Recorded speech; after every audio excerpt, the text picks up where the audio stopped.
Every day on this channel, we cover everything Elon said on X over the last 24 hours. And this is everything Elon said about each topic today. As always, I'll cover one topic fully before moving on to the next one. And starting with SpaceX, records are meant to be broken. And SpaceX did just that at 10:21 p.m. yesterday, when they launched the 94th rocket from the Space Coast so far this year. And this is the view from Cocoa Beach as a Falcon 9 rocket sent a batch of Starlink satellites to space. And that is absolutely incredible. So congratulations to the SpaceX team, and this was posted by Michael Seeley, and Elon reposted him. Now before we get into Tesla and Elon's other companies, there's a couple political posts that I want to cover.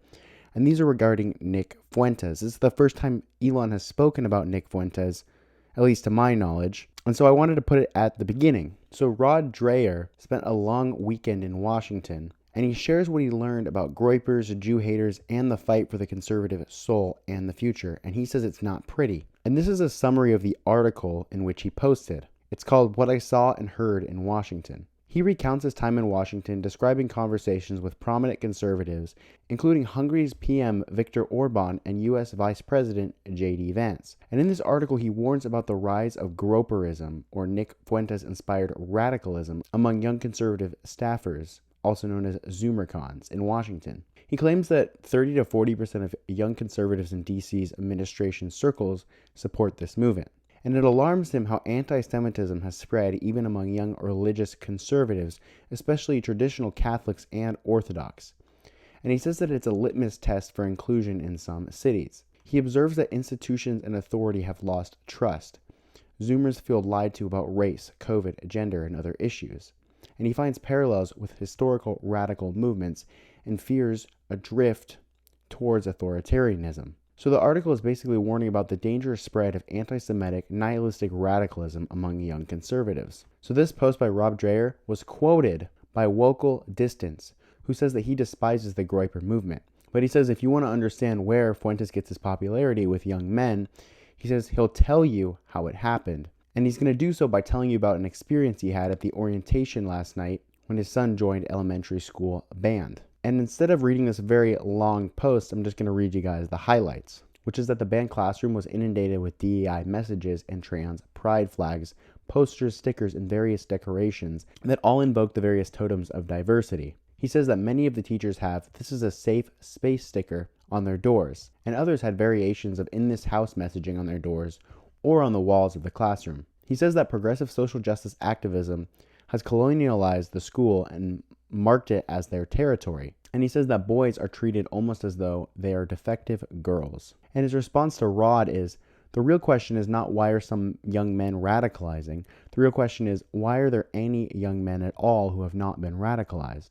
And he says, unless you acknowledge what I have laid out here and engage in a good faith attempt to understand, you'll never be able to gain their trust enough to lead them away from guys like Nick Fuentes, Andrew Tate, Andrew Torba, and other pathological influences. So the basic gist of that is that the left has radicalized people towards Nick Fuentes, and Elon thought that was interesting. And Sean McGuire quoted that saying, what we thought was a pendulum swinging was actually a time bomb. And Elon said 100 to that one. Also today, Jimmy Kimmel and his wife told their children that ABC had suspended his show, and that upon doing so, their daughter immediately burst into tears, saying that she'd have to sell her Labubus. And their son Billy asked if the president had done it, and they both replied yes. And not the B quote of that saying, I'm having difficulty believing this is real, and I do this sort of thing for a living. And Elon had to laugh at that. So let's quickly move through the rest of the politics and then jump in to Tesla and Elon's companies. So Elon had an exchange with Rand Paul today. There's this scene from Monty Python that Rand Paul referenced, called one of the greatest scenes in movie history. And this clip is actually copyrighted, but it's basically about this guy wanting to become a woman. And then they say, oh, well, you can't have a baby, but he wants a baby. So he says, okay, let's just pretend that we have babies so that we can virtue signal. And Rand Paul quoted that saying, I'd pay to watch a focus group of woke Dems watch and respond to the skit. And Elon's response to that was, that's no one's fault, not even the Romans, thinking that was funny, as well as reposting this from Rand Paul. And apparently upon having brunch with a bunch of 20-year-old engineers working on rockets, biotech, software, etc., Patrick Collison asked if any of them were leaving Ireland, and all but one hand went up. Now, Elon said, what was the reason behind this? Patrick's response was cost of living and critical mass of people who shared their interests were the two reasons cited. Apparently, Ireland is the best country in Europe to be a landlord, which means it's one of the worst countries in Europe to be a young person, with one of the highest gross rental yields in the city centers. And finally, for politics, apparently Joan Bruga is a Harvard researcher, and she says her work has the potential to prevent breast cancer, but she was notified last spring that her federal funding was terminated, and it was like a gut punch to her, and her knees buckled. Now, this relates directly to Elon and the Doge initiative. So Jason clarified this by quoting it and saying that he's actually the lead and corresponding author on the most cited research paper of this person's career. And he said that the claim that her work has had any substantial effect on breast cancer is a dramatic overstatement, and that this 60 Minutes segment is a PR narrative designed to grab money. And he says it says more about the way universities grift the public for sympathy and funding than anything else about science itself. And to further prove this point, Tom Ingman said that he asked Grok what percentage of federal grants go to the overhead at Harvard, also known as the facilities and administration costs. And apparently it's around 69%. And he called this a grift. And you can see that right here. And Elon thought that was crazy. All right, and jumping into Tesla, the Tesla Model Y and Model 3 are officially the world's #1 and #2 best-selling EVs for September, with the Model Y selling 141,000 units and the Model 3 selling 67,000 units. And Elon quoted that statistic saying, Tesla. We usually see him do this with Grok, so that's pretty cool. And Elon Musk's 2025 CEO Performance Award shares have officially been issued, according to a new SEC filing. And each of these 12 tranches of stock can be only earned if Tesla hits strict performance goals. And these shares are held in Musk's revocable trust fund and are voted by proxy, meaning that Elon can't currently vote them himself. And Beth Bezos quoted this saying, Kardashev won by 2035. And correct me if I'm wrong, but Kardashev 1 means harnessing all the energy on the earth, or at least a significant portion of it. And Elon said that is achievable. Now we got to see how the CEO of Ford, Jim Farley, views Tesla. He's talked in the past about learning from Tesla's EV manufacturing. And he said that he was very humbled when they took apart the Tesla Model 3. He said when they took it apart, it was shocking what they found. He said that Ford's Mustang Mach-E had around 1.6 kilometers more electrical wiring than the Tesla, adding extra weight to the car and requiring a much bigger and more expensive battery. And he says that the teardowns convinced him that the company had to change to match its new rivals. And he said that the rapid rise of China's EV companies means Ford can't afford, get it? Afford, to walk away from EVs. And this is really interesting stuff. We can see how far ahead Tesla is, and Elon reposted that. And speaking of Tesla being far ahead, Tesla is now hiring for their $200 million mega factory outside Houston. They aim to bring clean energy to Brookshire, Texas, and they're hiring like crazy. 41 jobs are open now, from welders to engineers, all stamped with one word: mega factory. It's going to mirror Tesla's California mega factory that cranks out 10,000 utility scale megapacks per year. And with these two massive buildings that they're leasing, they're going to invest over $200 million in automation, robotics, and advanced manufacturing tech. And they're going to employ 1,500 people by 2028. And this is going to transform Brookshire, Texas from a logistics corridor to a clean energy hotspot. And Elon quoted that with the caption, "New Tesla Megapack Factory in Houston," to bring attention to it. In this account, the Mossad, satirical and awesome, urges Tesla's Ministry of Transport to allow full self-driving. And Elon also agrees with this one. We saw yesterday Elon saying that the Cybertruck is awesome. And today this was quoted by an XAI engineer saying that he's driven nearly every other Tesla model, and Cybertruck is the best of all of those. And Elon said that that is true. And guess what, guys? Floating point and integer is coming up once again. Floating point handles decimals like 3.14159, where integer handles whole numbers like 3 or 4. And Elon had said that floating point is not real. It's really just emulated with two integers and a lot of complexity. And today, Eric Quinnell responded to Elon saying that he agrees and disagrees. And his agreement is that around 6 to 8 bits, the precision or range cost and benefits inverts, making it a design choice. Saying that tensor processing units also chose integer 8 over floating point 8, and it isn't just Tesla.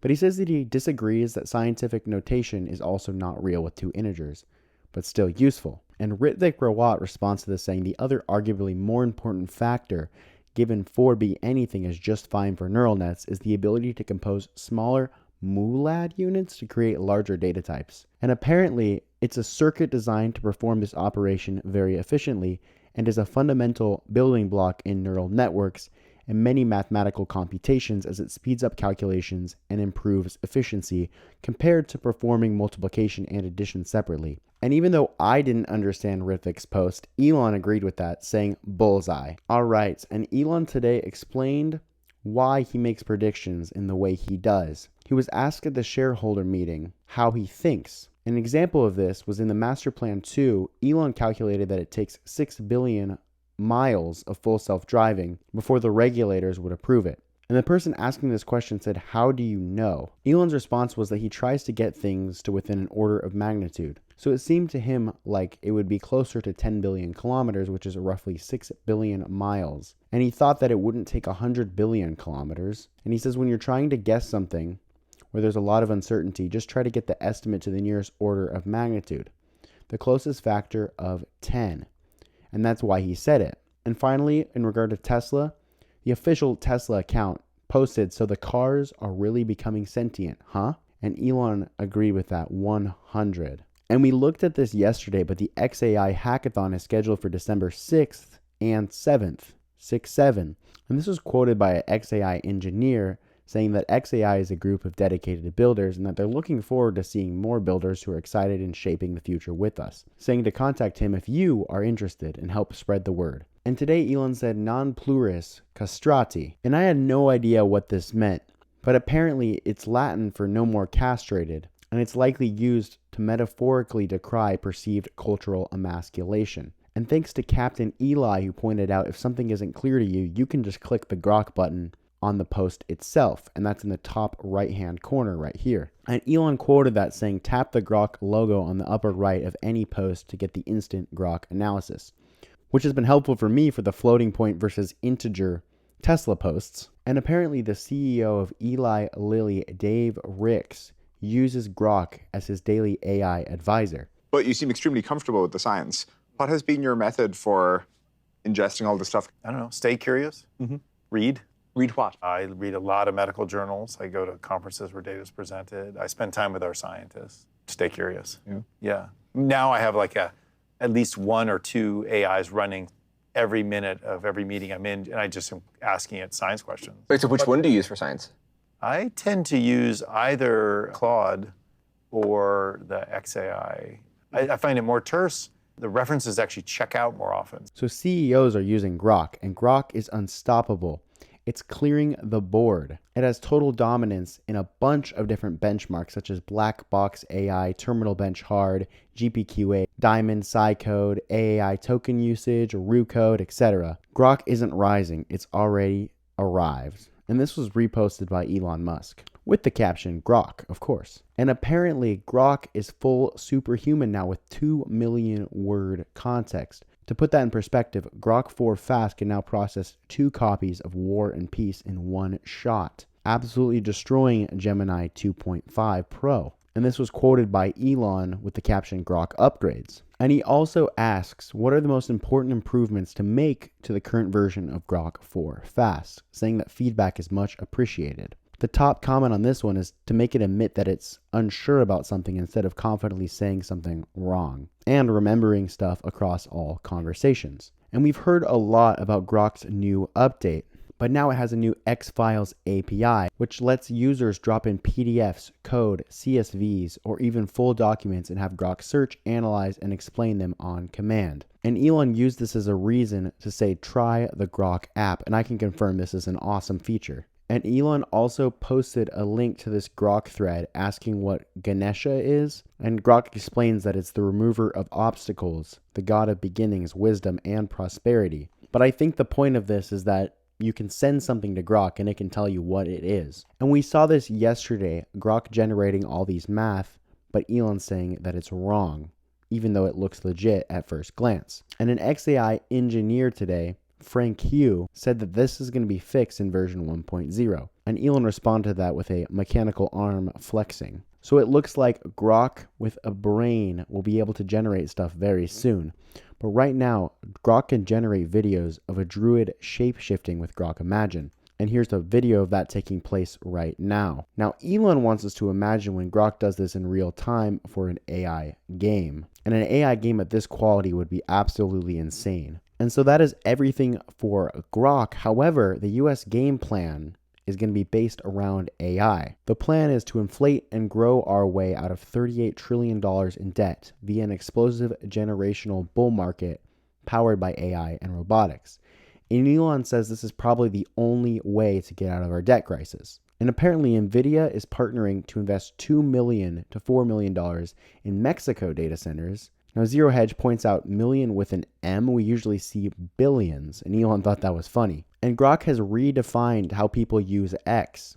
Robert Scoble says that X is the best learning system the world has ever invented. And that's because of the click the Grok button, which means you can ask about anything on X. And Elon reposted that. And not only can X teach you things, but it's also the #1 news app in 157 countries worldwide. And Caroline Levitt says that X is a home to hundreds of millions of users, a large contingent of independent journalists and news organizations across geographies and political spectrums, and X remains the go-to platform for many legacy news outlets as well. And here's a quick science fact for you from Elon. Aluminum lithium has a higher strength to weight than titanium. And apparently the future is finally here as Elon announces that he has invented those glowy power cylinders with handles at the top that you push into a slot and then they turn the handle to lock into place. And that was posted by the Babylon Bee. Oh, and Elon thought that one was hilarious, saying 100. And here's another meme post for you. Sophie says, I will wear the certified banger badge with honor. And apparently there's an account called Certified Bangers Only. And if you post a certified banger, you get that badge right here next to Sophie's name. And Elon thought that was hilarious. And here's another banger for you. We saw this earlier, but Elon recommends we all watch Monty Python as they were truly ahead of their time, showing that clip from earlier. And let's finish off with Grok Imagine. Alex Utopia says that this took 20 minutes in Grok Imagine, and anywhere else it would have taken hours. And this is a video of a space mission, I believe, with a colony on Mars. And Grok created this beautiful woman wearing a blue blouse, and Elon reposted that. And apparently Grok Imagine is so addictive. Here's another beautiful space creation. And Elon reminds us once again that Midjourney does have a great product, as close as Grok Imagine is getting to Midjourney. Alright, and to finish off this video, this isn't technically a post by Elon, but he did say Grok Imagine is addictive, and this is evidence of this. My dad sent me this picture of a fish yesterday. You can see him with the fish. And then he sent me a Grok Imagine video of that fish attacking him.